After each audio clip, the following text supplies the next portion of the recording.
好，来继续来看副总统陈建仁做4年的副手，今仔日正式来落任。早起，总统府的员工欢送陈建仁夫妻。公卫学者出身的陈建仁做4年的副总统，真受肯定。落任了后，会回去学术界，继续来贡献伊的所学。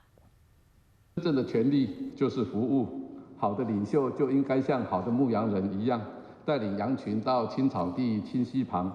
在任期届满前6天，副总统陈建仁总算伫媒体前讲出伊的心情。在4年来，我想我有一个最明显的改变，就是我的头发变白了很多哈。政治确确实实比这一个学术研究来的困难，来的复杂。4年来，伊是网友所讲的大人哥，用过镜头来转到4年前。 头一摆骑上政治舞台，陈建仁看起来有淡薄紧张，毕竟9年来记者学者生涯占伊人生的绝大部分。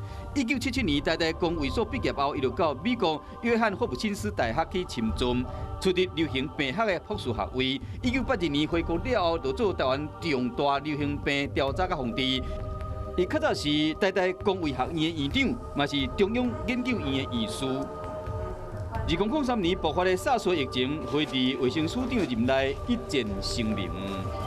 四平八稳的去沟通协调，包括跟总统上面的那个协调，总统府里面的协调，行政院的协调，跟各部会的协调，所以很快的这个疫情就在当初17年前慢慢就被控制住。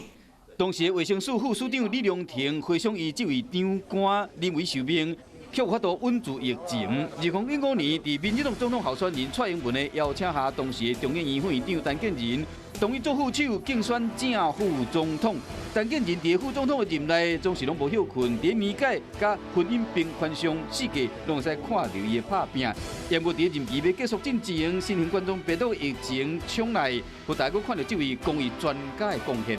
We immediately send reporting emails to inform WHO and China CDC. We have embedded the concepts of prudent action, rapid response, and early deployment into our epidemic prevention system.